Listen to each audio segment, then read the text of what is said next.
Hey everybody, welcome to Geek Addicts.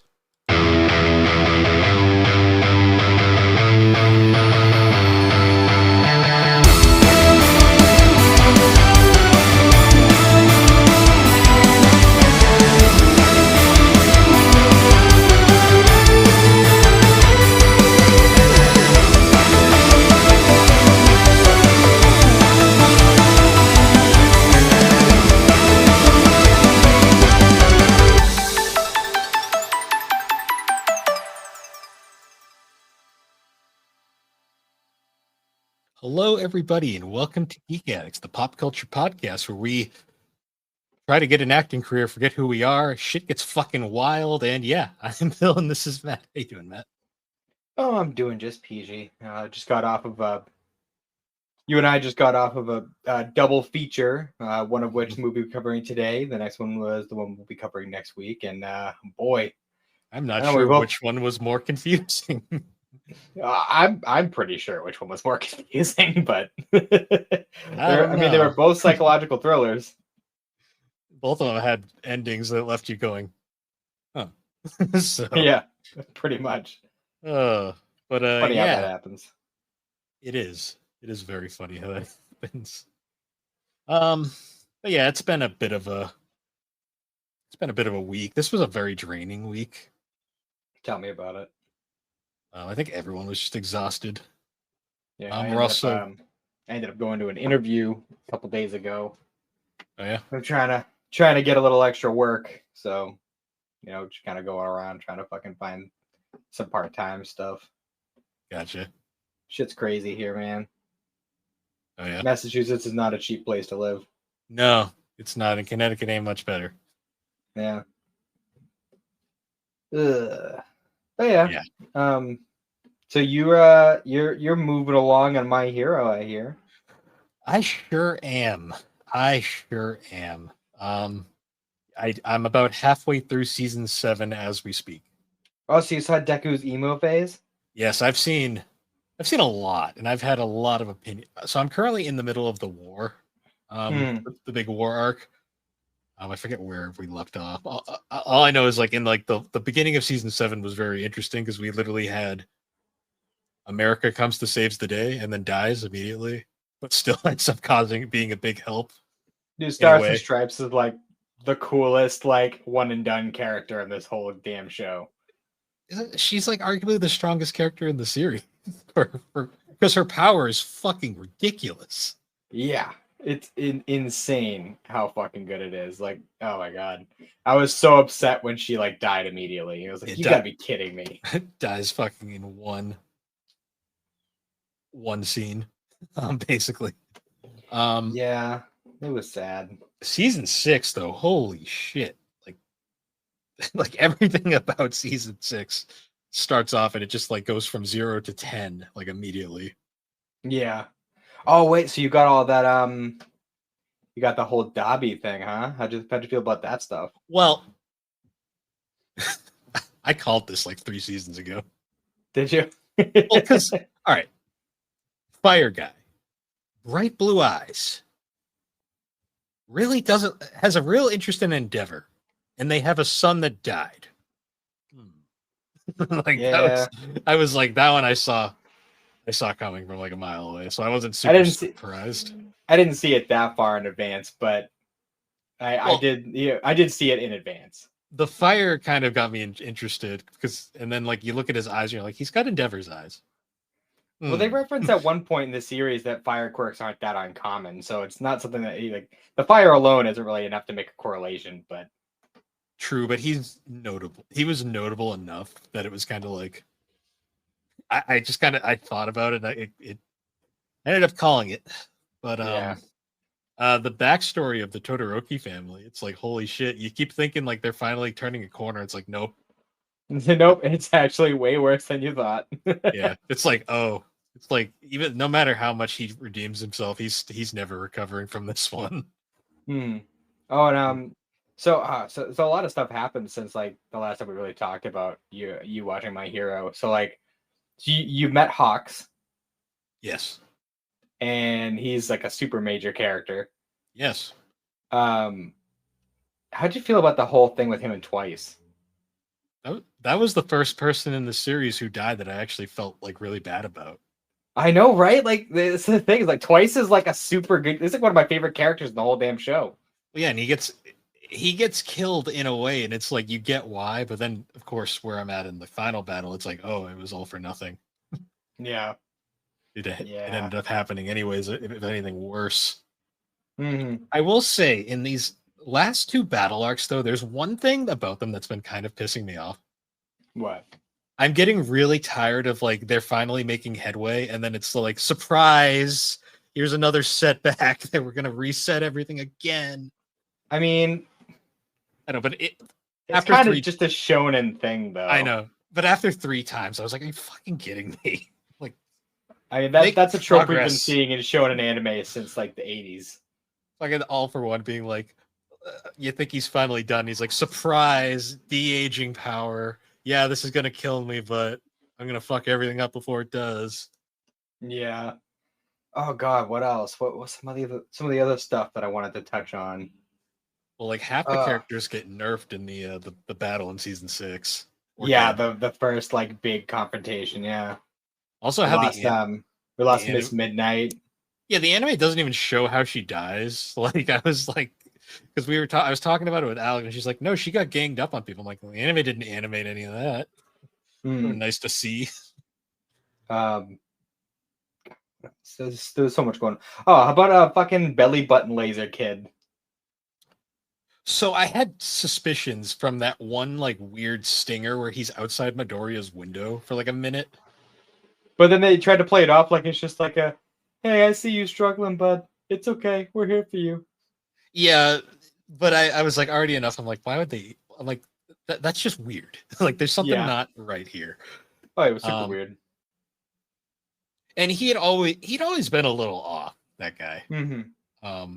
So it wasn't surprising. It was more kind of like, oh, huh, how is this one gonna go? And then just how fucking like insane Deku's powers are now. Oh yeah. So my favorite fight in this series, just because of how fucking dumb it was, but also kind of fun, was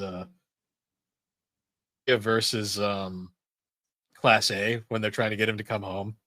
Yep.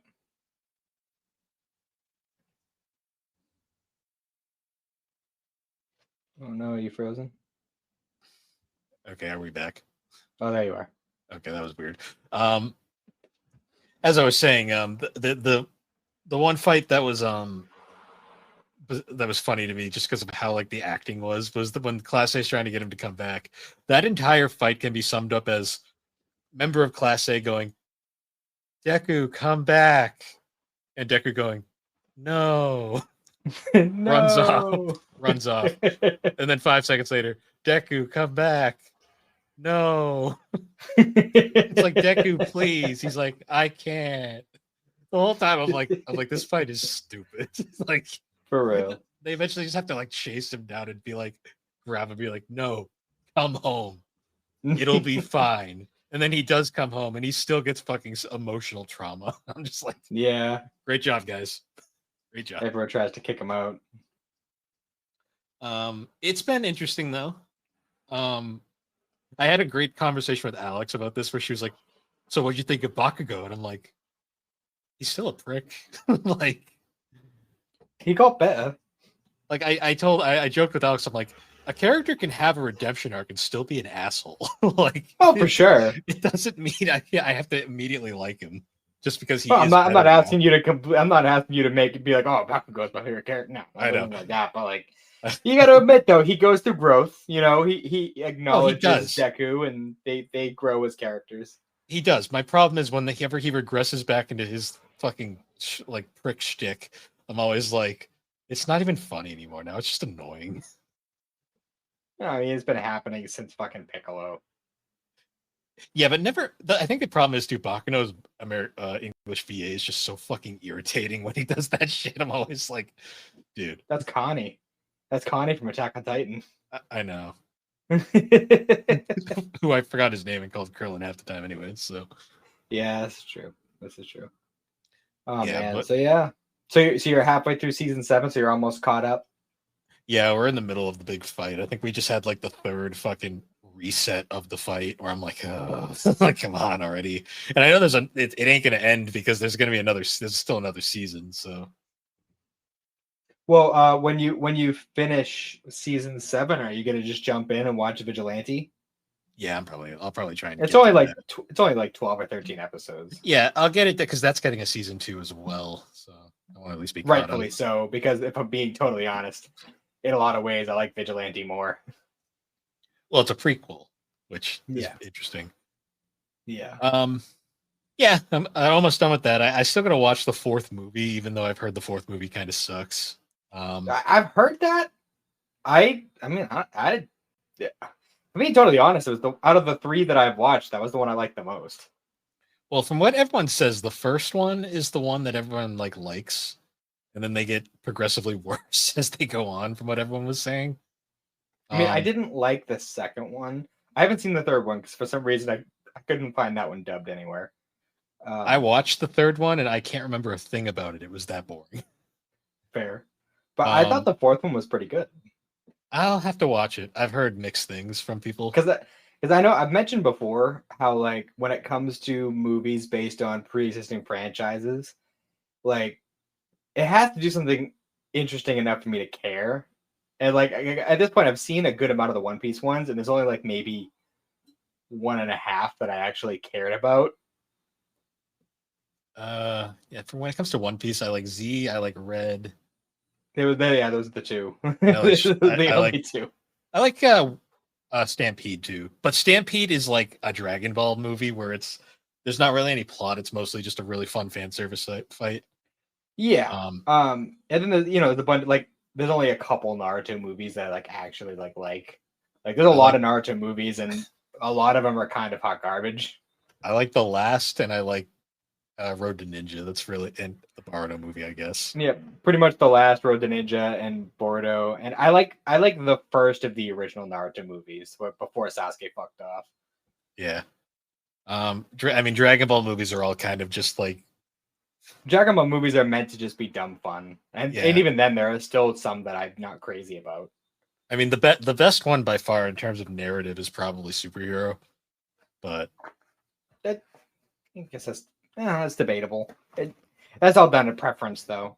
Yeah, because I mean, in a lot of ways, I mean, Battle of Gods was a big one. Well, Battle of Gods is really good.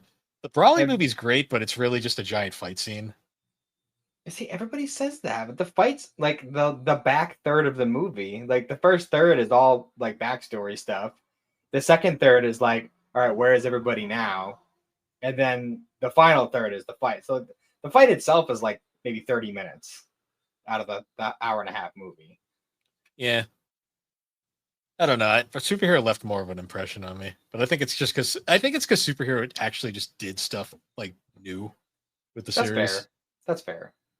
I think the fact about Superhero that makes that movie so likable is the fact that Goku and Vegeta are barely in it, and I think that immediately changes it, like for a lot of people. And if we're looking at like the original, like 4 Dragon Ball movies and 13 Dragon Ball Z movies, it's hard to say, but I feel like the best like beginning to end story as like its own contained thing might be Wrath of the Dragon. Wrath of the Dragon is definitely the most plot relevant, but if I'm being honest, it's not my favorite one to rewatch. No, just because it's the most competent doesn't mean it's the most fun. Like, because my favorite of the classics is still Fusion Reborn. Yeah, that one's up there for sure. But yeah, making progress on My Hero. Oh, I watched the trading card episode. What the fuck was that? like what? Oh yeah, that was a thing, wasn't it? It's an OVA, but it's like what I watch it like, what the fuck is this? like, what am I? Yeah, doing? That was weird. And then like I don't know why it reminded me of like how in Boruto they had like this weird thing where they turned like the ninja info cards from the original series. It's like, hey, this is like a trading card game now. You just collect cards. It's the like, difference I got an ultra rare Sasuke card. The difference is that was a part of the plot. the My Hero one was a fucking filler OVA. It didn't matter. It was just a fucking whatever. Promote a game. Yeah, it's fine. The funniest part about that OVA is the ending where Bakugo pulls out the All Might card and Deku pulls out a dog, and then All Might saves the dog and flies off. It's about right.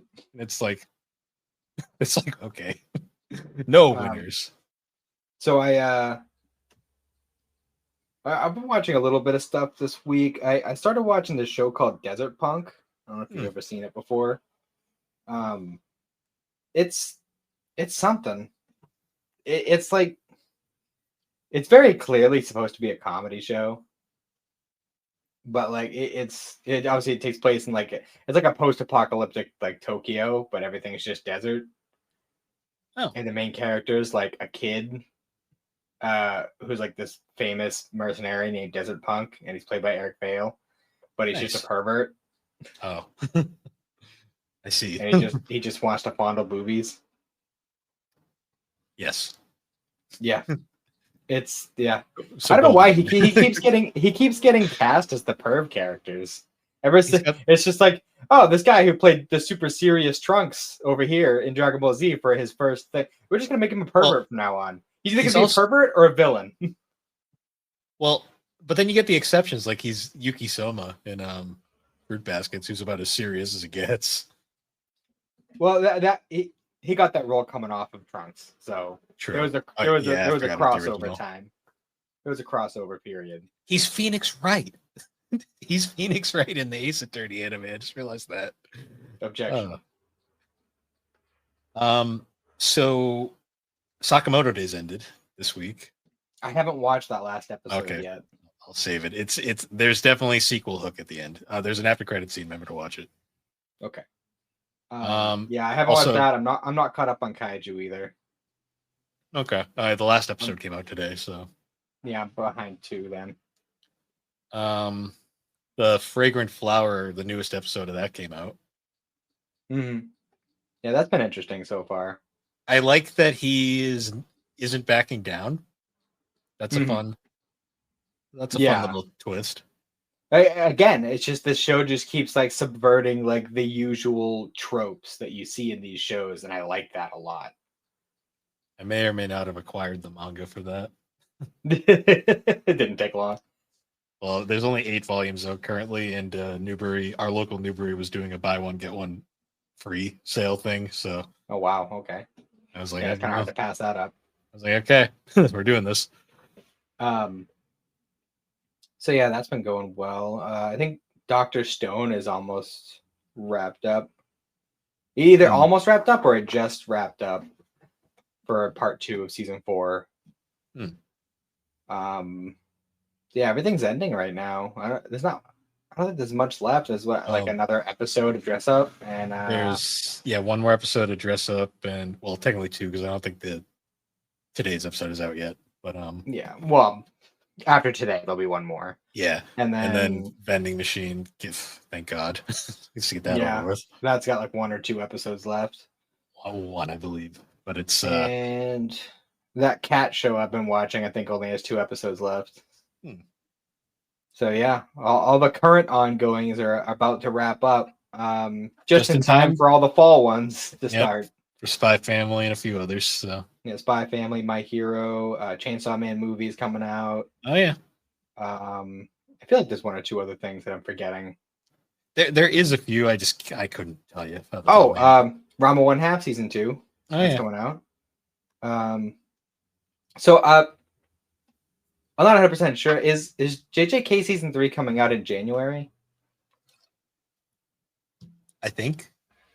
Okay. It's kind of unclear. Because I'm literally 5 chapters away from finishing the series. And holy shit, dude. Well, first of all, I'm just gonna say it doesn't get any less confusing as it goes. I've heard not great things about the ending, so I'm curious when we get there eventually. I don't know how much you know about the stuff that happens like post Shibuya. I've just heard it gets very bleak. Oh, it super does. But they also do a lot of things that like there's a lot of like twists along the way that you wouldn't expect. I don't think it's that much of a secret that Sukuna's the final villain. No. Darn it. I mean, yeah, but I mean, at the same time, like, we've been faked out with that before. Naruto talk no jutsu'd his demon, so who knows? But no, Sakumi's Yeah. definitely the final villain here. I don't see the power of friendship happening in this show. This show has been very. He keeps trying to talk no jutsu, and it just ain't taken. Yeah, I didn't. See, there's the difference between talk no jutsu and talk no jujutsu. It's not the same. Yeah, all I know is it's Um, like most of the cast dies at one point. There's like only a few survivors by the end. Yeah, a lot of people died. I do like though, like as soon as the Shibuya stuff finishes up, we pretty much like Akotsu gets jumped right back in to the series, which is really because I liked him a lot in the movie, and I was really bummed that we didn't get him for like the whole 2 seasons aside from that movie.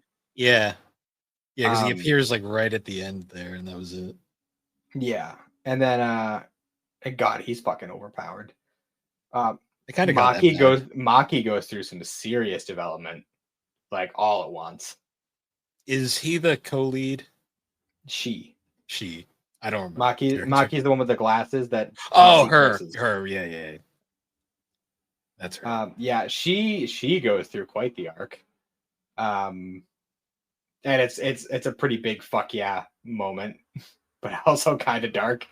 God, what else? There's so much. I don't want to go into too much detail about it because I don't want to spoil anything for you. But all I'll say is, Kenjaku, the guy who's inhabiting Geto's body, the way he gets taken out is fucking awesome. Okay. It's fucking amazing. And Nice. I feel like a lot of people probably got mad about it, but I think it's awesome. Nice. Yeah, that's really about all I've been covering so far. Do you want to hop into Darker Than Black? I can't speak. Yeah. All right, let's do this. So we got the untitled Darker Than Black segment. Shit. I forgot to look up what the title was. Darker. I think these might have been the most straightforward episodes we've had so far. They're up there. I don't know if it's exactly. I don't know if it exactly is, but hold on a sec. That is not the same title I got. Hang on. Dreaming Shallow Uninebriated is the title for this week. Huh. So as we referred to last week, these are very Huang centric episodes. We get a little bit more into his backstory. Yeah, they're like his main backstory, I guess. Kind of explaining why he has such a grudge against contractors and yeah. Which, I mean, you still can tone it down a little bit, but fair. Yeah. So like to memory, the first thing we see in the episode is him like coming home like from work or whatever, and his girl is just sitting like next to the window, just staring off into space, and he's just like, "Oh, this isn't like you. Why? What are you doing over there? You're all quiet and shit." And then her eyes start glowing, and Huang starts bleeding out of every orifice. Yeah. And then surprise, it was a dream. Yes, 'twas a dream. And he was I forget, was he wake up at the bar? Was he at the bar when that happened? No, I think he was at his house. Okay. Or wherever he sleeps. Yeah, so we're throughout these episodes we keep getting flashbacks to Huang, like, back in the day. His life I before don't know everything was miserable. Yeah. I don't know how much time there is between like all that shit that happened in the past and like the current time. But during that time he lost a lot of his hair. Stress will do that to you. I don't think it was supposed to be that long, but because later on we see that the chick he was dating who turned out to be a contractor and killed his partner. Oh yeah, by the way, Huang was a cop. Who could have seen that coming? But she had been like undercover in this cult for like 3 years. So at least 3 years have passed. Hmm. And obviously she grew her hair out in that time because she had pretty short hair when they first met.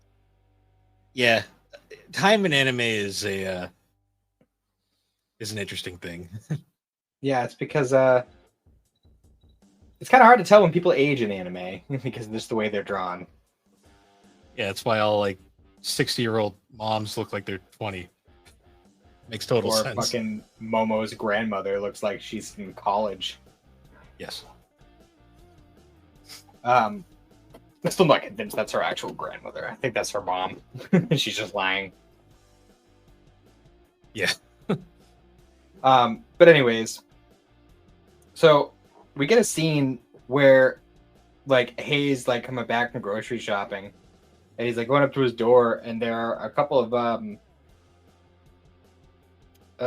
what's the word? Not monastery.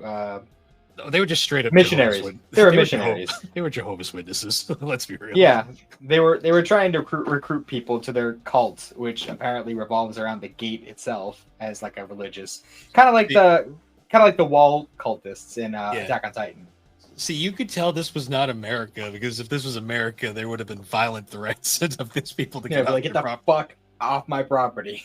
Don't I mean, hell, touch my I'm surprised landlord lady didn't come out with her broom and just start swinging. No solicitors. Yeah, because like they were fucking like touching his shit, like fucking get on all up in his face. I'm like, and they were like, "Oh, we'll put this way for you. We'll make you dinner. We'll feed you, and we'll tell you about how you can be saved." Yeah, they were being super weird about it too.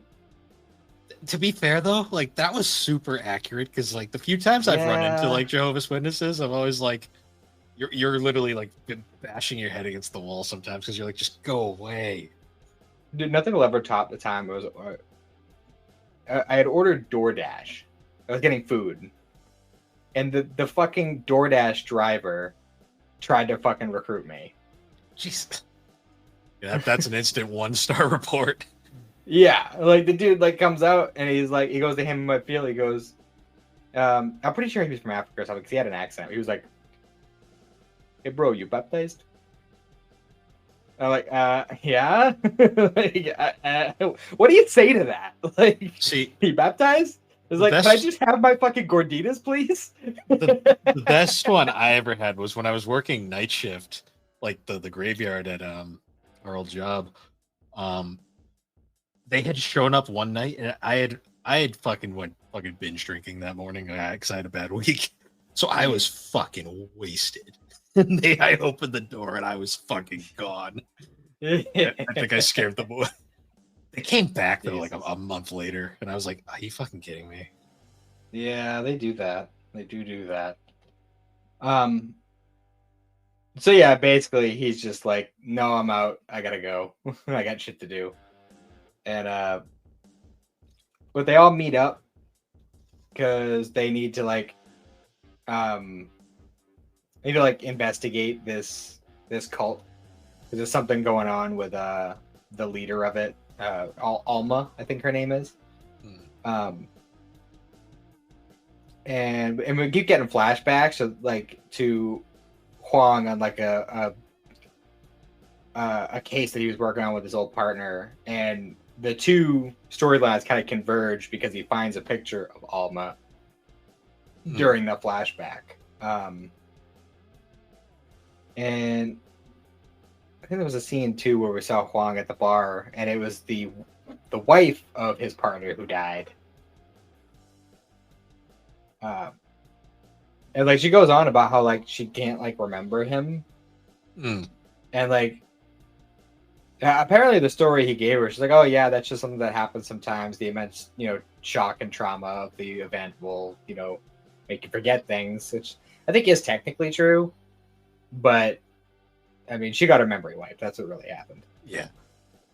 Yeah, that scene was very dark too, because like they have that really nice kind of like, because they make the whole thing about how Huang just doesn't get drunk for whatever reason. Yeah, maybe he's Irish. I don't know. He's just like me because I drink too much. I don't know. Anyways, but they have that really nice scene where he's at his partner's house, and He's basically like, you only invited me here to show off your young, pretty wife. He's just like guilty. he's like, hey, not wrong. Yeah, I mean, I'm not gonna fight it. You know, it is what it is. Yeah. And but yeah, he ends up meeting this girl. Actually, the way he meets her is actually kind of funny because he thinks she's pickpocketing him. But like, it turns out she was just kind of returning his wallet because he dropped it. But he like dropped my wallet. And then he chased her out into the street because he wanted to like bring her down to the station or whatever because he thought she was pickpocketing him. And then she like gets hit by a truck or something, or like clipped by a car or something. She wasn't like that injured, but she was injured enough to go to the hospital. Foreshadowing. That was what I found that scene was. Yeah, true. But yeah, and then after that, like he's with her in the hospital, and he's like, "I'm sorry, I'll take you out to eat or whatever to make it up for you." And they go out and they're drinking and having a good time or whatever. And she keeps calling him Gus because he's a gloomy Gus. But yeah, basically we just kind of like see their relationship develop in little increments to the point where eventually we actually see him get drunk. And he's like, "Let's settle down, baby." It's like, yeah, that escalated quickly. Yeah. We have no idea how long they were seeing each other, but yeah. I mean, to be fair, I mean he kept making comments the whole time about how he's too ugly for anyone to like him. So like, he found a girl who liked him, so he was like, "Fuck it, let's get married."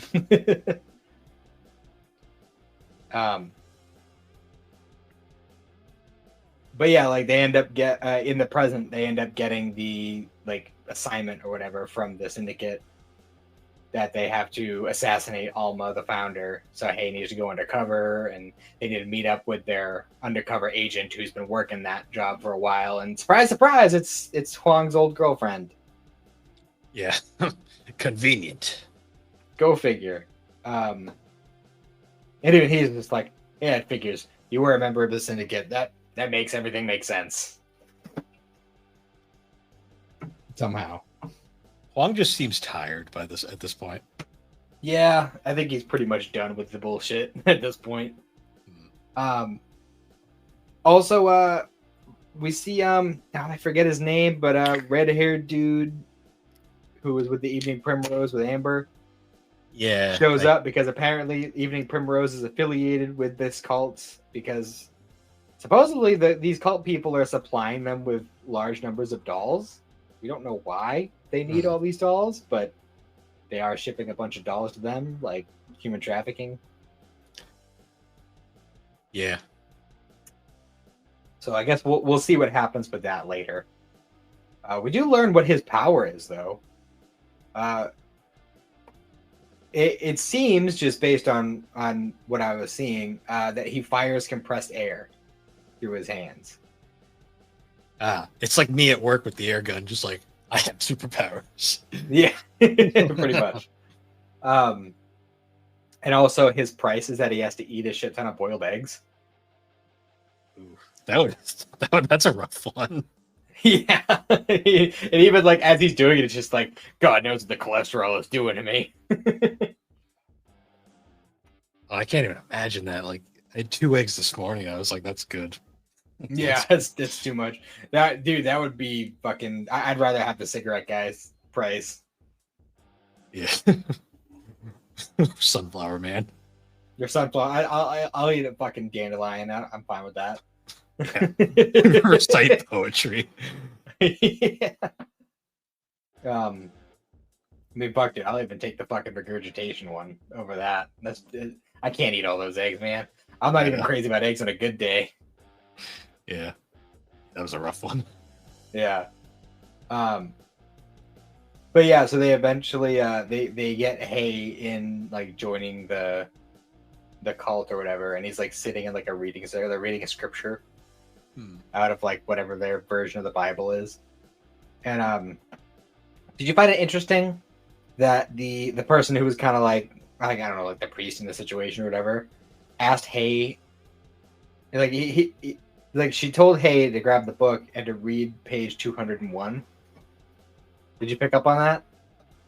I noticed it. It didn't really click with me though. His star is BK201. Oh, yeah. So That's my brain just going nope. Yep. So I thought that was a cute little thing that they did there. It was like obviously they did that on purpose. But eventually, I don't even know why he had to like join, because by the time they actually went to go do the assassination, he just kind of broke in and was hiding in the vents. So I don't know why he needed to. Well, I guess he had to meet up with the undercover girl. So I guess maybe that's the reason, because they met up in like a confessional booth, and she's just like, everything in here is confidential. There's no surveillance, but I sweat for bugs anyway. And like they go into detail about like Alma's power and like how she can shapeshift.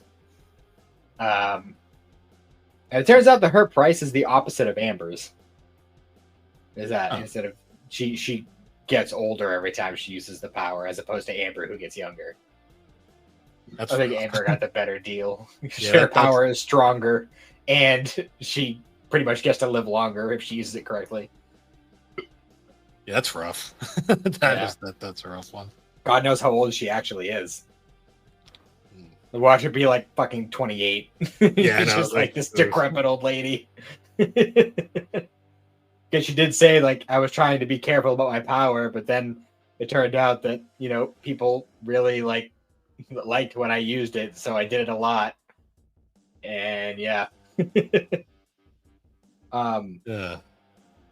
So yeah, like once they're actually going to do like the assassination, and Hayes like in the duct or whatever, waiting for his chance, and Huang's girlfriend there is in like the circle with Alma and with the red-haired guy from the Evening Primrose.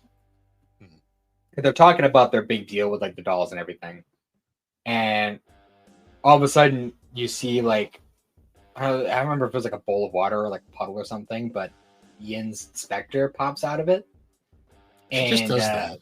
She does that. Well, there's a reason this time. So the specter pops out, and I forget her name, but Huang's girl sees it, and Alma takes note. She sees her see it, and is like, "Oh, I didn't know you were a contractor," and that pretty much started this whole big scene of like, "Oh, they're onto us," Ultimately, Alma ends up getting away. Hay has a little showdown with Egg Boy, and ultimately everybody gets away. And Hay ends up confronting Huang after the fact, and he's just like, "What the fuck? Did you tell her to send that specter?" He's like, "Well, yeah. I didn't hear from you." He's like, "No shit. I was undercover." Yeah, so it was one of those stupid things where it was just like he couldn't resist. He had to fucking see what was going on with his girl there. Yeah. I think this is around the time where we get like the actual flashback of like how his friend died, which was pretty brutal. I mean, apparently that's just how her power works. But she even says like she can only use her power once in a sitting. And she never says exactly why, but I have a theory on that. Okay. Because like after they actually managed to get her out of the cult, like Huang basically he's supposed to kill her. That was like his orders. Yes. And also Mao and Hay got separate orders that if Huang didn't kill her, then they had to kill him. Which makes you wonder why they put him on the assignment in the first place. But yeah, it seems like a oversight. They do that a lot. Or they're just fucking trolls and they want to see chaos. I don't know. It's possible. I mean, the guy who recruited him in the first place, I'm pretty sure is the same guy that they met at the bar after the whole Yin incident. Yeah. So I think he's just like, that's just like his go-to handler kind of thing. But yeah, that power. Yeah, so it turns out kind of fucked though. She could just blow up people's insides. Yeah, just liquidate your organs real quick. So it turns out like as Huang's like, I gotta kill you, sweetie, or whatever. He's like, she just starts kind of losing her shit for a minute. And it turns out that her price is that after she uses her power, she temporarily regains regular human emotions, and the weight of all the things that she's done hits her all at once. So she just kind of loses her shit for a little bit. And I think that's the reason why she can only use it once. Is because she uses it once, and once that fucking price kicks in, she's so horrified by everything she's done that she just can't handle it. So that was pretty rough. Yeah. Then you get the whole like Juan is like literally like ready to fucking just throw away everything and run away. Yeah. Well, before that, we got Hay, who manages to get in to see Alma, and they have a little conversation where basically Alma's just like, "Hey, what's the difference between contractors and humans?" And Hay's like, listen to these things off, like, oh, contractors don't have emotions. Contractors have the power to kill, but humans don't. And she's just like, nope, you're wrong. Nope, you're wrong. It's like literally the only real difference between humans and contractors is logic. Which is like contractors behave logically, humans do not. That is the only difference, and that otherwise they're exactly the same. And basically just goes on about how, like, you know, contractors should have rights, contractors should be considered people, we shouldn't just be tools, which fair. Which is kind of like the same idea of what Evening Primrose is trying to do, which makes sense why they would be working together. But she's basically like, hey, look at me, I'm young, blah, died. And that's pretty much the end of that. And but that got Hay thinking, and he's just like, you know what? You're right. Fuck this whole being a tool thing. So he decides not to kill Huang, even though Huang decided not to kill what's-her-face. Yeah. And they're like... And Mao's like, I ain't a part of this. I didn't see anything. He's like, I'm not involved. I don't even have thumbs. I got nothing to do with this shit. He's like, I ain't being a fucking third wheel of this one. He's like, sorry, there's no bears nearby for me to take over to do anything about this, so... I didn't see a thing. Yep. So then, you know, they're pretty much like, all right, Huang and what's-her-face are going to run off together and try to start a new life. But they get to the docks, and they're going to take a boat, and they're going to be on their way and live happily ever after. And then what's-her-face sees that they're being followed by the syndicate. So she's like, well, guess I got to die. And then she jumps in front of a truck. Yeah, mirrors that the beginning thing that we saw earlier. Yeah. Also, I loved in this where like she gets hit by the truck and like, I didn't see her, I don't know what to do, and then just drives off. It's just I wasn't even supposed to be here today. I love that they actually animate the truck just driving off, and I'm like, that's lovely. Yep.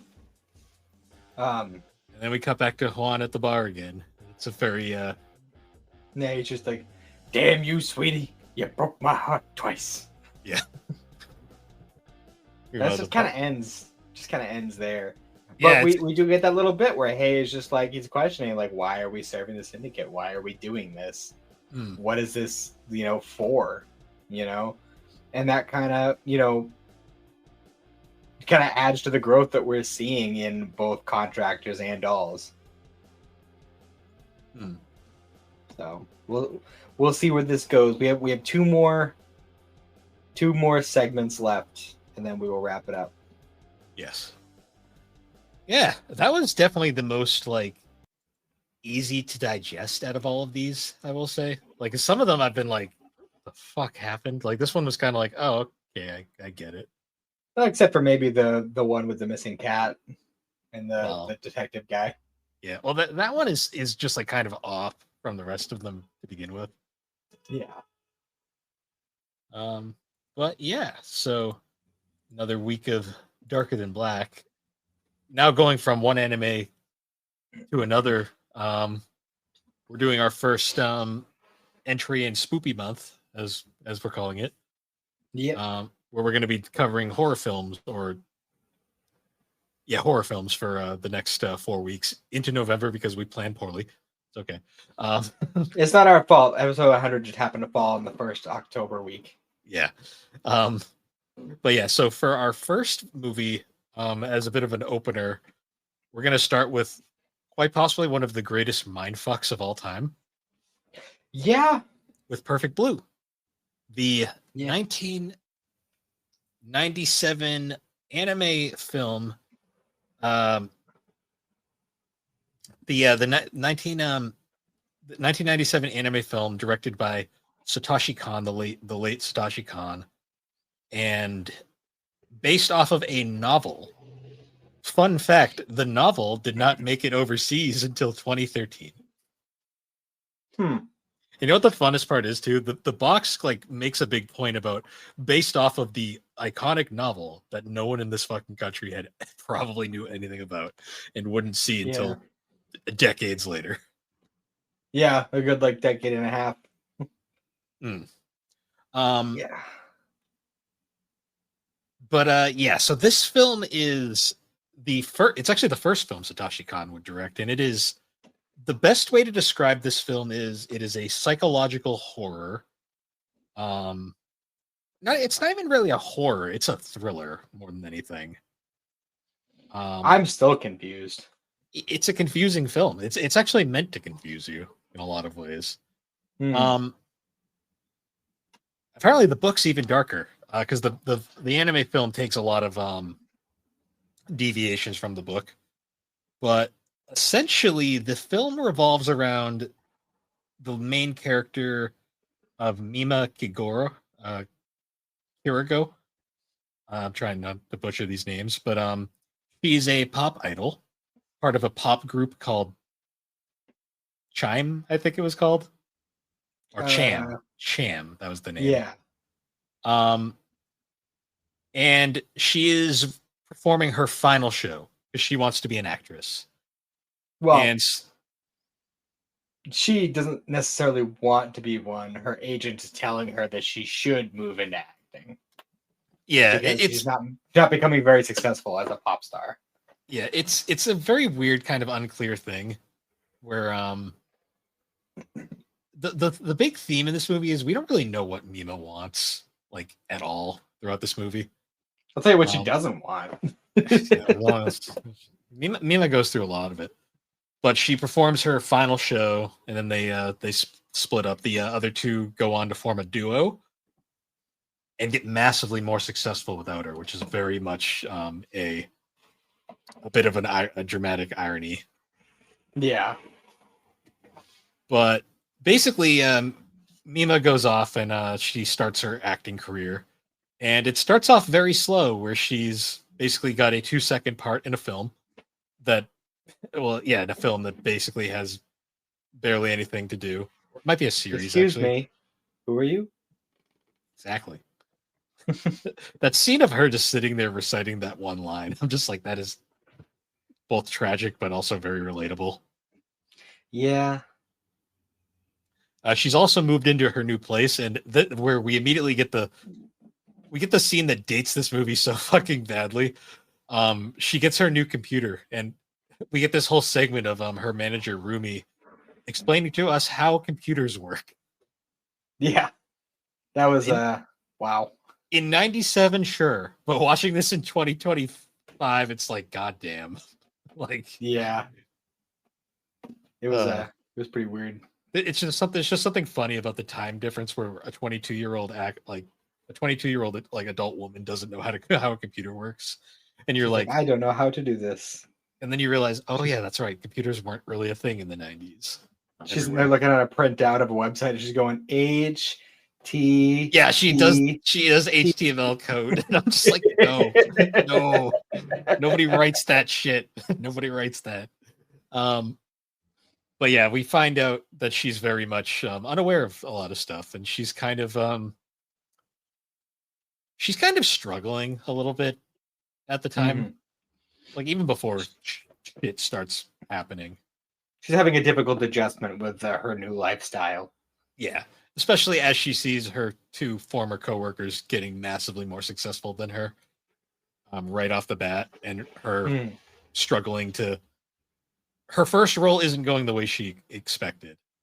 Um, to the point where like even her managers are like, "Come on, can't you guys do anything?" And they're like, "Well, we might be able to work something out."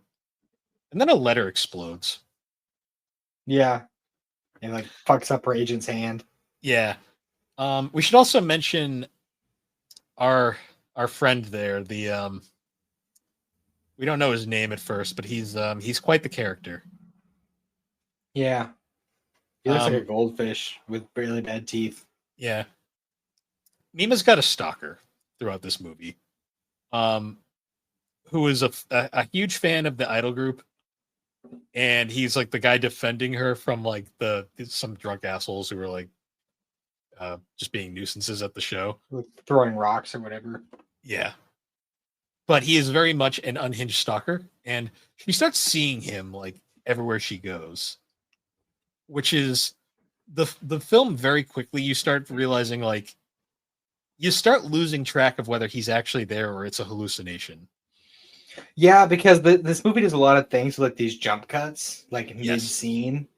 Like there'll be the scene going on, and like mid scene, she'll like turn around and she's somewhere else doing something different. Yeah. And then Or like halfway through that scene, she'll turn around again, and she's back in the first scene doing the same thing. And it's very discombobulating as you're going through it. it really pushes into that whole psychological like the psychological aspect of it because it leaves you confused and like uneased, which is a big reason about why I actually kind of like psychological films over like traditional horror because it really Yeah, agreed. it puts you in that constant state of like what is going on because Yeah. your brain is so struggling to follow and more shit just keeps happening and you're like what is going on.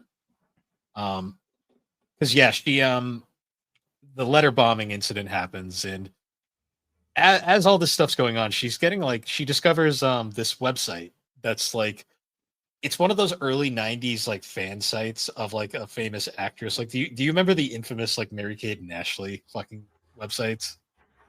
No, I don't. No, you don't remember the fucking countdown till they were legal websites? Oh God. You What don't the fuck? you don't remember that? Yeah, that was a fucking time. Like there was a bunch of those. Well, they look like Gollum now. Yeah. I don't know if you've seen what they look like nowadays, but they are not Yeah. doing well. Elizabeth's the one that ended up getting off better, but yeah, there was like a new number of websites back in the day that were like creepily dedicated. Like it was huge parasocial relationship shit. Hmm. The fucking countdown websites were fucking gross though. Like I remember those vividly. Yeah, I feel like that was kind of a thing for. There's a thing for a good amount of like old like child Disney stars. So I remember Yeah. like wasn't that like a thing with Miley Cyrus too? Like I don't know. I don't remember the Miley Cyrus one. I remember the Emma Watson one because the Emma Watson one was a parody site that was made to make fun of these people. I hope so. There's a Especially after whole that whole interview with a vampire thing. yeah. No. I watched the whole video on the Emma Watson one. It was actually entirely an internet like project, like basically just making fun of these parasocial people. Hmm. It's actually a really interesting story. But going back to this the movie, he discovers this website called Mima's Room, which is essentially a fan site that is chronicling her life to the point of being disturbing. Yeah, to the point it's going so far into detail that she's like, "How the fuck do they know this?" Yeah. To the point where now we're starting to see the little psychological cracks forming here. Hmm. But then the next day we find out she has a new scene. The director who is kind of a sleaze decides okay, he figured out a way to work the plot around her where now she is going to be assaulted in the movie. Brutally. Yeah. And this is where this movie goes from 0 to 100 because you get to see this entire scene in its dark glory. Yeah. And it's rough. It's rough. but that's kind of the point. It's supposed to make you feel very uncomfortable. And it's also what's weird about that scene too is that is like the tamest scene, believe it or not. Yeah. Well, I don't think I would have been prepared for that if I hadn't already seen Berserk. So. No, no, not at all. Well, because this movie has a very slow beginning where it starts out being kind of like, you're like, okay, like, what's this movie about? And then it's like, oh, like the letter bomb is kind of your first warning. And then you get to that scene, and that scene isn't fun for anybody involved. Yeah, because early on it doesn't give the impression that it's gonna be like this kind of crazy Dark like psychological fuck show. mind fuck. Yeah. Yeah. Because that whole scene is just so fun fact, too. This particular DVD I own, as I whack myself in the face with it, this is the original Manga Entertainment unrated release from 2000. Hmm. Fun fact, there is an extremely rare R-rated cut of this movie. Huh. The censored version of this movie is the hard one to find, which is kind of funny. Go figure. From what I read, because I was reading a little write-up on the differences between this version and the R-rated version. In the R-rated version, like the assault scene is heavily cut down. There's a lot of pretty intense nudity in this film. Basically every scene of it, they cut off the lower half of her anatomy because this film shows a lot more than you'd expect in an average anime, Mm-hmm. a non-porn, I should Not say. not quite that much, but enough. Enough that your eyes kind of raise and you go, oh, like it makes you uncomfortable to a degree. Mm-hmm. Yeah, and a lot of like the gory murder scenes are also heavily toned down. But yeah, she does this scene, and the whole time, like she does the scene, like they show kind of like how these are filmed, and like it's kind of just not a pleasant experience for anybody involved. But then they cut to her management, like her managers, who are so distraught to the point where her manager just is uncomfortable, and her assistant Rumi is completely like unable to keep her composure. Like she starts immediately bawling and runs away. And you could tell her manager is very much uncomfortable too, because he's in the car with her after she does the scene, and she's doing the whole like hide the pain Harold like smile. Mm-hmm. And he's like, hey, you did good. I'll take you out to dinner as an apology for that. Yeah. And she's like, oh, it's fine, with like the fakest smile you'll ever see. And then we get to the first of many room scenes where she goes into her room and she's not okay. And she goes to feed her pet fish, which she cares a lot about, and sees that they're dead. And immediately she basically breaks down at this point and just starts trashing her apartment. And basically she makes the whole point of she didn't want to do it, but she knew she had to because like her managers put all that work in to get her more screen time. Mm-hmm. And then this kind of starts this long psychological decline where like we get that really disturbing scene where she's like she hears her voice talking in the computer screen, and it's like her as an idol like taunting her, and she throws the pillow at the screen, and then it cuts to her being like her normal self again. Mm-hmm. Like we start seeing some sanity slippage very quickly. Yeah.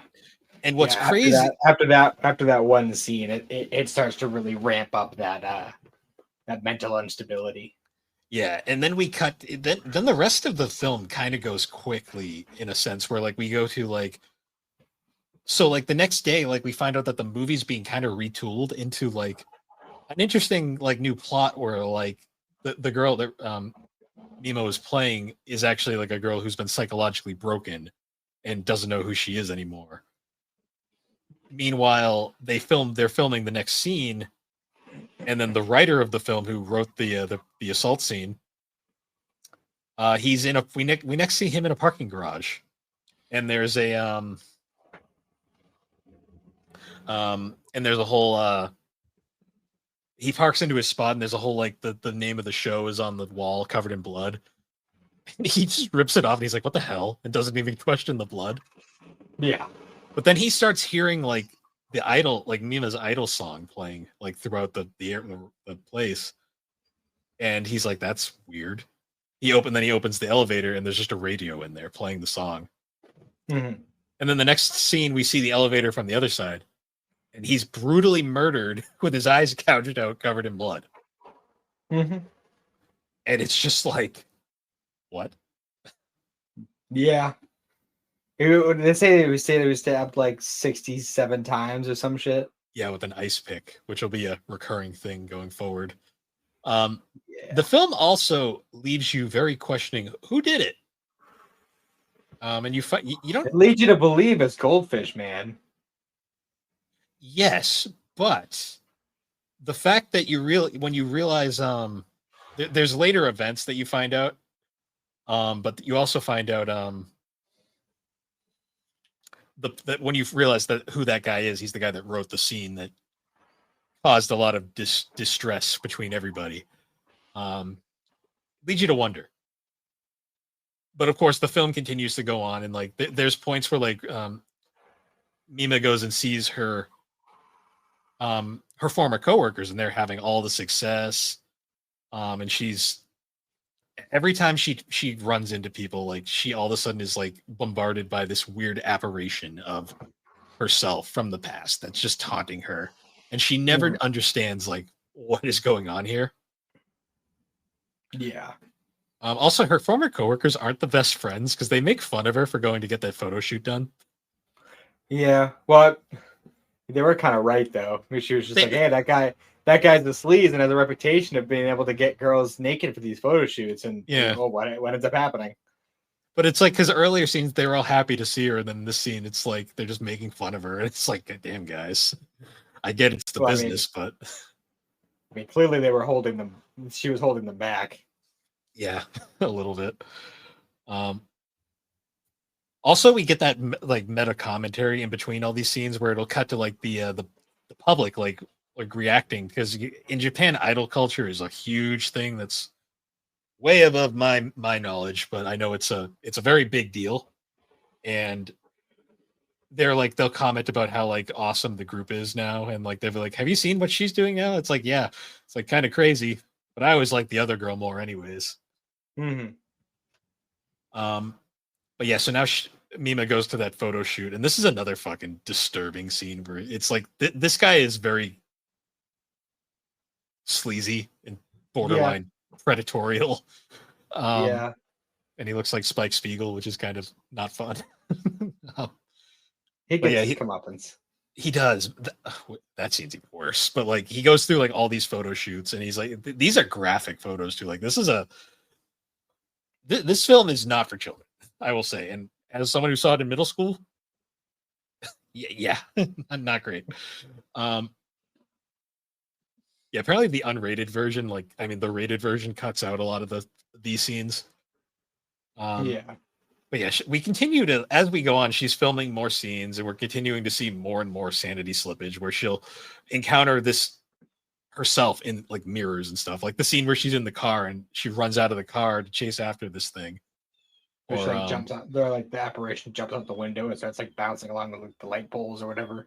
yeah, and it's just like she's not doing well. Like we get that whole scene too of the famous bathtub scene, which where she's in the bathtub and just screaming in the water, which was note for note recreated by Darren Aronofsky in the film Requiem for a Dream, which for years I thought actually he had bought the rights to Perfect Blue, but I actually just discovered he apparently doesn't own the rights. That was just a homage. Okay. Yeah, a lot of stuff recently came out around this film that a lot of misconceptions have been corrected recently. Mm-hmm. But yeah, we get to there, and then like we then see this scene of the sleazy photographer opens up is ordering a pizza, and he opens up the door. And one of the weirdest scenes in this movie is like, he goes to pay for the pizza, and the pizza delivery person just drops it on the ground. He's like, "You're a weird pizza delivery person," and goes to pick it up. Yeah, right. And then she proceeds to stab him. Well, the perp proceeds to stab him in the eye and in the junk, and then everywhere else, and blood is fucking everywhere. It's like a violent scene. But then what makes it disturbing is we cut to the assailant, and it's like, oh shit, it's Mima. And as she's like basically just going to town, like like on the cover of the box here. Mhm. As she's going to town on this guy, just like stabbing him to death. It just keeps cutting to like scenes from her photo shoot, and they're more and more graphic as they go on. It's like, god damn. Mhm. And then it cuts to a next scene, and it's like, did that happen, or was it all just a dream? And then wasn't it like, was that the manager or the? Because the scene is a scene where we see the goldfish stalker man. His dead body is next to another dead body. That's farther down. That's later. farther down. Yeah, because the manager's fine at this point. This is the beginning of like the kind of time loop sanity slippage where right after that, we get a whole bunch of scenes where like she'll be filming a part for the show, and then she almost gets hit by the truck, and then she wakes up again, and then the truck driven by the goldfish man, who we're finding out is like a creepy stalker, and he's actually talking to whoever is behind the Mima's Room website. And then we get the other scene where she's like talking and sees like people get murdered or something, and she wakes up again, and it's just like a constant like loop thing that keeps going on until eventually like she finishes the show wraps up, and like they're all celebrating, like she put on an amazing performance, like she gets like praise from all the other stars, like in one of like the few lighthearted scenes in this movie. And as they're going to wrap, she's going to her dressing room to get her the final take care of her stuff before they leave for the wrap party. And she runs into the lead actress from the film, who basically congratulates her on her thing, but then kind of gives like an ominous like message as she's leaving, only for Mima to turn the corner and see the goldfish man, who we now know his name is Mimania, I guess. Is that like it? I think that might be it's like a screen name. I'm guessing it's a screen name, but that's like all we know about him at this point. Yeah. And she turns around to go see the co-star, who's gone now, and then we next see he just grabs her and like knocks her out. Yeah. And then brutally tries to assault and murder her. Yeah. And this is where it gets really screwy here, because she ends up killing him with a hammer. Also, his voice is both the greatest and worst thing in this movie. Yeah, so I looked up the actor, and apparently he did a lot of Digimon work. That sounds about right. Which is really funny because like the freaking Wikipedia page doesn't list most of the actors, but it does have Bob Marks, which is apparently an alias name. His name's actually Martin Klein. Yeah, he did Digital Monster stuff. Oh, he's Goemon. Gomamon. That's fun. Anyways, besides the fact that he's got the goofiest sounding voice for such, I guess it fits how disturbing of a character he looks. But, yeah, it just kind of add like an uncanny valley kind of level to it. It completely shits all over that scene though, because that scene is fucking dark. And then all of a sudden he lets out this like the goofiest sounding voice in the movie, and you're just like, wait a minute. I'm sorry. Yeah. I'm sorry. I know this is serious, but. And then like after the fact, like she meets up with her assistant or whatever, and she's like, "What happened to you?" Blah blah blah. And they go back to the scene, and he's gone. Yeah, which makes you wonder, like, was that another dream? But then as she's trying to call her manager, because she gets taken back to her apartment, which is remarkably fixed all of a sudden. More on that later, though. She's trying to call her manager, and his phone isn't picking up, and we find out he's also been murdered, and his body's laying next to Mimania, who is dead. So it's like, okay, someone did kill him. We're not sure who at the moment. But yeah, at this point, Rumi takes her back to her apartment and is making her dinner or whatever. And she's kind of like in this complete just broken sense where she's like, what is happening? What is my life now? Like, because there's that point earlier in the movie where she breaks the coffee mug, and she straight up says one of the most tragic lines where she's like, is the blood real? Am I real? Yeah. Like she is straight up doesn't even think she's a real person anymore, and that is dark. And the spoilers, she might not be. Well, we'll get to At that because least in the form that it's giving us. yeah. So eventually she's kind of just having this whole mental attack, and then she looks at her fish, which are alive. Yeah. And then that's where it kind of clicks, where you go, wait a minute. Because then you look back and the poster that she ripped down earlier is back up. And all the stuff she smashed when she had her freak out earlier is back to normal. And then the big kicker, when she opens the window, that's not the same view she had in the start of the movie. Mm-hmm. Basically, we find out because she turns around and sees. So this next scene is very hard to explain because it involves with massive sanity slippage, where essentially she turns around and sees the apparition of herself again in this like red dress, like, and she's like, wait a minute, what is going on here? And then we see off in the mirror that it's actually Rumi, and she's been behind everything this whole time. Mm-hmm. So this takes into a bit of a psychological thing. The implication here is that it's actually Rumi. Like we see her in the mirror, it's what she actually looks like. But because Mima's sanity is completely flipped at this point, she sees herself. Mm-hmm. So it's actually an illusion. What we're actually, it's really Rumi the whole time, because you see it briefly, like on the scene where like she chokes her and she kind of morphs back into herself very briefly. Yeah. It's implied that all of that is just an illusion in Mima's head because she's so traumatized by this point. But yeah, like we find out Rumi was behind the website. She was basically Rumi, we found out earlier, was a failed idol of her own, and like she's basically vicariously kind of living through Mima at this point. Yeah. And she's been the one behind pretty much everything. It's unclear if she is the murderer or not. I know Mamania killed at least one of the people, but it's unclear if Rumi had also killed.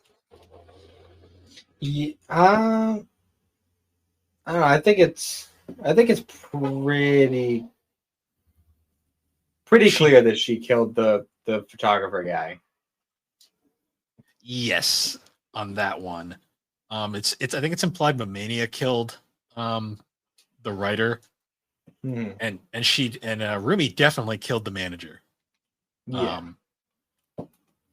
That being said, though, so we cut back to this whole scene. This is the most fucked up scene of this movie. Is also the fact that you realize Rumi created an exact recreation of Mima's apartment just to trap her in, which is fucking deranged.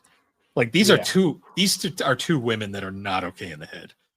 And essentially Mima then makes a run for it, and she gets stabbed in the fucking neck with an ice pick at one point. Like, I'm like, there's a lot of blood that flies around too. I'm like, I know it's an anime, so it's not 100% realistic, but it's like she can't be okay. And she starts running through like the rooftops to get away from her the whole time, trying to avoid her getting stabbed. And then she gets stabbed with an umbrella through the abdomen. But eventually, like they reach this point where like they just see a mirror in the distance, and like Mima basically gets caught at a dead end, which is a weird like dead end alley with a mirror in it. I don't know. More reality slippage. Yeah, I think it's supposed to be a window in reality, because eventually they get to the window and Rumi smashes the mirror window, and in that brief moment, Mima is able to grab the wig on her head, which causes her to realize who she actually is, because Rumi thinks she's Mima at this point. Like some bizarre identity slippage. Oh, she was also running the website too. Yes. Yep. But when she throws the wig ends up flying into the broken window, and Rumi jumps after it and gets basically impaled through the stomach by this massive shard of glass. And then gets knocked back. And we get one of the most iconic images from this movie is the image It's on the back of the box of her with the blood on her face. Like basically, like this is a broken person right here. Mm-hmm. And then she essentially at that point has nothing left to live for. So she then jumps in front of an oncoming truck, which Mima then manages to save her at the last second. Which, why was she even trying at that point? Well, because by that point it's implied that Mima's starting to get her sanity back a little bit. But I think is she though? Because we haven't mentioned there's a couple little quick scenes where it seemed like all of this was happening in her head, and that the character she was playing on the show is her actual self, and that she was assaulted, so and that's why her sanity broke. So that I've read the book, so I can actually confirm this. That is a fun fan theory. That is a fan theory. Satoshi Kon has confirmed that is not what's going on. Then why was it there? To fuck with your head. That's exactly the reason. God. It worked. as I can see, it worked. Because it's a popular fan theory that many people have made. And then people realize I thought it was like being like broadcast at the end. It was just like, this is the actual thing. No. So as fucked up as this movie is, it does have a happy ending. Does it? For Mima, anyways. That's about it. Yes. So after they're saved from the truck, there's a big time skip, and we're in this mental facility essentially where we find out Rumi has been institutionalized because she's completely out of her mind. And you can tell a lot of time has passed because like Rumi's hair has now grown naturally to about the length Mima's was, which is a bit of a symbolic thing where she completely thinks she's Mima at this point. Mm-hmm. And then we cut to there's a lady behind the glass talking to an orderly, and they're basically saying like there's times where her real personality will return, but most of the time it's very short. And the woman next to her says, well, I guess I'll never see the real Rumi again, and starts walking out, and we find out that's actually Mima, because it's been a few years now. I thought that was her co-star in the show. No. Because in the scenes where it was like, oh, like she actually has split personality, and like the person she played on the show is her actual like the chick who was like the psychologist or whatever, like playing the role of a psychologist, or whatever. That's who I thought that was. That's why I thought that. Okay. No, that was Mima. Okay. Because it's implied that a few years have gone by. Or at least some time, because her hair is a lot longer now. And it's implied that she's actually, because if you listen to those two nurses walking out there, like they mentioned, like, is that the famous star? It's implied that her acting career has taken off now. Oh, she got plenty of publicity. Sure did. So this is where a big, huge misconception happens because of, I guess, like an error in like the translation. A lot of fans have always believed that there was a last minute mindfuck here, where originally it was when Mima says the line, "I know I'm the real me," at the end. It was said in Rumi's voice at one point. That's apparently a giant like the fuck up. Apparently it's one of those things that people just kind of like willed into existence and apparently never was a thing. Satoshi Kon's always said like that it's always been Mima at the end there. It's not like a last mindfuck. It's an interview of his came out like recently that was discovered where he clarified these rumors and like he basically fixed a lot of misconceptions. But yeah, the ending, the film does end. Now that I've learned this, it's actually a bit more of a happy ending when you think about it. Where you find out that she is herself and like she is finally successful at the expense of multiple lives, a lot of people, and it's kind of unclear whether she killed anybody or not because we don't really know. Yeah, The photographer, as far as As far as we know, it's not. It's kind of unclear. I don't know. I'm just for the sake of my own sanity, I'm just gonna say that she's innocent. I mean, to be fair, I don't think anyone's gonna give her grief for that one. True. But yeah, Yeah, it's that Perfect was Blue. definitely a mind fuck of a movie. Yeah. I love it though. Like It's it is probably the such. most mind fucking anime film I've ever seen for sure. Yeah, it really is, and I love it because it is such a. It is just so different from anything else I've seen. Mhm. The animation, which apparently, um, this film had a very small budget apparently too, which could have fooled me. What was the budget on it? It's 90 million yen, which is 830 and $830,422. Wow, it actually had a pretty considerately bigger budget than the other movie we watched today. True. Um, and it didn't make its money back in the box office, which is kind of sad. Um, but the film is critically like acclaimed, like by so many people out there. Like people adore this film. It's considered one of the greatest anime films of all time. It puts Mhm. Satoshi Kon on the map because Satoshi Kon is a very important figure in anime. Like I've always like mentioned how like a lot of people will say like Miyazaki is the Walt Disney of anime. I always said that Satoshi Kon was the Don Bluth of anime, where like Fair.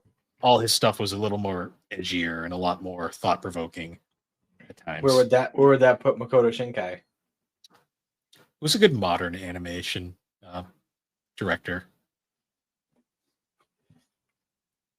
Because Shinkai is definitely a newer name, and he's definitely like the new king, I'd say. Well, I meant like as far as like a comparison to somebody in the West. I'd have to think because I don't really know a lot of Western animators, Hmm. especially big ones nowadays. Well, even just in terms of like directors in general. Mm, I'd have to think on that one for a bit. Shinkai is interesting. I want to do a Shinkai retrospective at some point in the future, but that's for I have to watch those movies first. Um, Yeah, I've only seen 4 of his films, but I think the same 4 that you've seen. yes.